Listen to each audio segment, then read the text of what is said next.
తెలంగాణ అంతటా రైతులు యూరియా గురించి ఎదురు చూస్తూ ఉన్నారు. ఎక్కడ చూసినా కానీ చెప్పులు, పాస్బుక్లు, ఆధార్ కార్డులు క్యూ లైన్లలో కనిపిస్తూ ఉన్నాయి. నెల రోజుల ముందు స్టాక్ పెట్టాల్సిన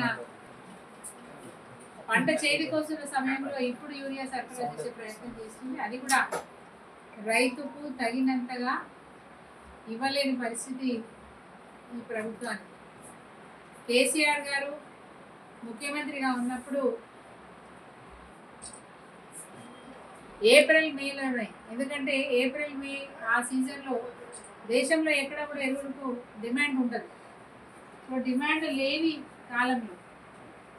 లేని కాలంలో కేసీఆర్ గారు ఏప్రిల్ మేలోనే మరి యూరియాని కొనుగోలు చేసి గోదాములలో దాచి బఫర్ స్టాక్ మెయింటైన్ చేస్తూ రైతులకు ఎప్పుడు అవసరమో అప్పుడు నెల రోజుల ముందే ప్రతి గ్రామానికి, ప్రతి సొసైటీకి యూరియా సరఫరా చేసేవారు. అంటే అంత ప్రణాళికాబద్ధంగా రైతులకు ఎలాంటి ఇబ్బందులు లేకుండా కేసీఆర్ గారి ప్రభుత్వం యూరియా సకాలంలో అందజేసింది.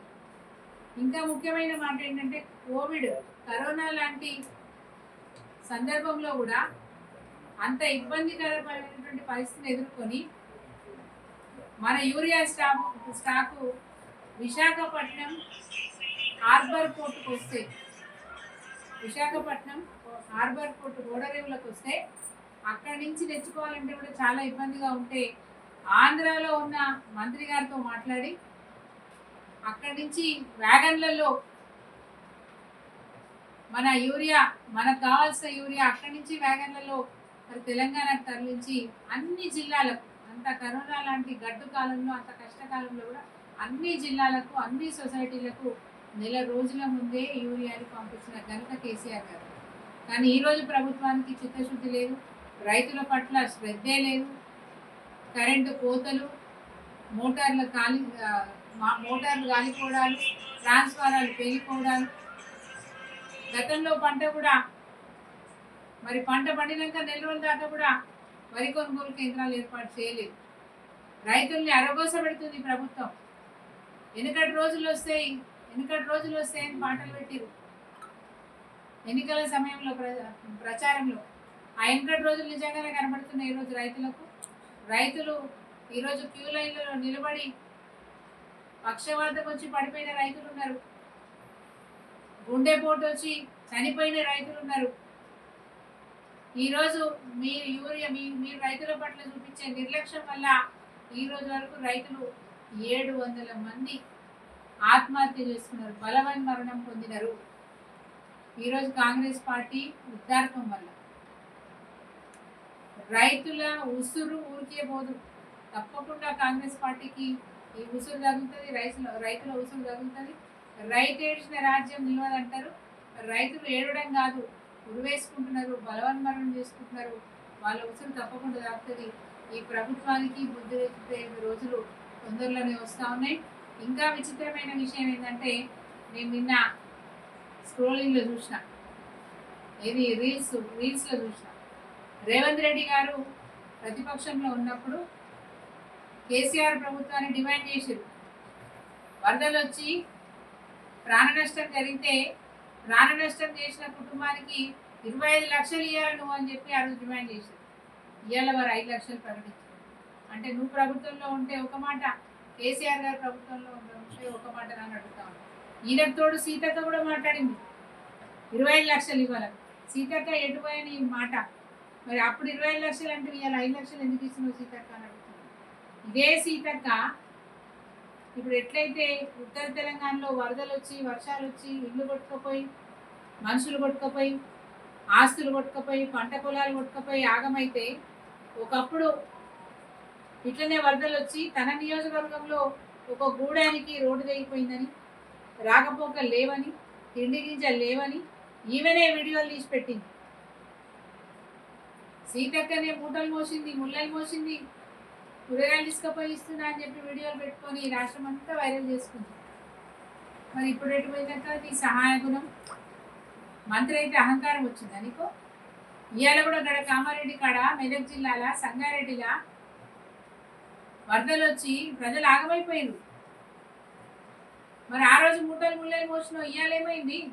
కనీసం ఆ ప్రాంతానికి పోయి పక్కన కూడా పలకరిస్తలేవు, ఓ ధైర్యం కూడా చెప్తలేవు. మీకు మేము ఉందని బాధపడుకునే ధైర్యం కూడా చెప్తలేవు. ఎట్లా సీతక్క ఇట్లయితే? మీరు అపోజిషన్లో ఉంటే ఒక మాట మాట్లాడతారు, అధికారం మీ చేతిలో పెడితేనేమో చేయడం చేత కాదు. మమ్మల్ని ఏమో 25 లక్షలు ఇవ్వమని అడిగినావు, మరి అలా నువ్వు 5 లక్షలు ఎట్లా ఇస్తావు సీతక్క? కొట్లాడు, నీ తమ్ముడు అంటే వదా రేవంత్ రెడ్డి, కొట్లాడి తమ్ముడితో కొట్లాడి 20 లక్షలు ఇప్పి రైతులకు. అడవులలో కొట్లాడిన దాన్ని, ప్రజల కోసం కొట్లాడిన దాన్ని, తుపాకీ పట్టి తిరిగిన దాన్ని. ఇలా నీకు అధికారం ఇచ్చారు ప్రజలు. ఇలా ప్రజల పక్షాన ఉండి పోరాటం చేసి ఎక్కడైతే కుటుంబంలో మరి వరదల వల్ల ప్రాణాలు కోల్పోయిన వ్యక్తులు ఉన్నారో ఆ కుటుంబానికి 20 లక్షలు ఇప్పి అక్క. అధికారం వచ్చినప్పుడు సద్వినియోగం చేసుకుంటే మళ్ళీ మళ్ళీ ప్రజలు మిమ్మల్ని దీవిస్తారు, మళ్ళీ మీకు అవకాశాలు ఇస్తారు. సీతక్క, నువ్వు అడవులలో తిరిగి వచ్చినావు, ప్రజల బాధలు పేదల బాధలు నీకు తెలుసు. అర్థం చేసుకొని తప్పకుండా రేవంత్ రెడ్డి గారిని ఒప్పించి మరి ఈరోజు ప్రాణ నష్టం జరిగిన కుటుంబాలకు 25 లక్షలు ఇవ్వాలని చెప్పి డిమాండ్ చేస్తా ఉన్నాం. ఎరువుల కొరత లేకుండా చిత్తశుద్ధితో కేంద్ర ప్రభుత్వం మీద నెపం నెట్టకుండా తుమ్మల నాగేశ్వరరావు గారిని రిక్వెస్ట్ చేస్తున్నాను.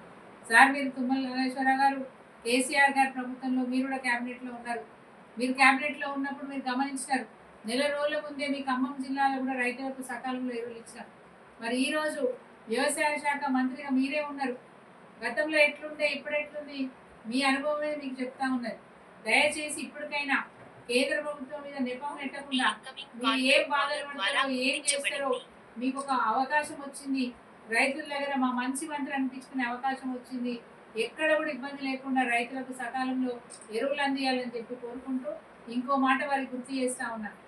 ఎప్పుడు కూడా తెలంగాణ రాష్ట్రంలో ఏ జిల్లాలో ఏ పంట వేసిరు, ఎంత విస్తీర్ణంలో వేసిరు, ఎంత పంట వస్తుందని ముందుగానే అంచనా వేసుకొని అంచనా తగ్గట్టుగా కొనుగోలు కేంద్రాలు ఏర్పాటు చేస్తూ ఉంటారు. పోయిన పంటకు కొనుగోలు కేంద్రాలు సకాలంలో ఏర్పాటు చేయలే.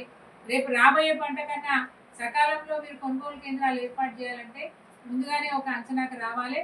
కనీసం ఇప్పటి నుంచైనా మీ అధికారుల చేత ఏ జిల్లాలో ఏ పంట ఎంత విస్తీర్ణంలో వేసుకున్నారు, ఎంత పంట వస్తుంది, ఎంత కొనాలి అనేది ఒక అంచనాకు వచ్చి దాని తగ్గట్టుగా ఏర్పాటు చేయాలని చెప్పి నేను తుమ్మల నాగేశ్వరరావు గారిని డిమాండ్ చేస్తాను. జై తెలంగాణ, జై కేసీఆర్.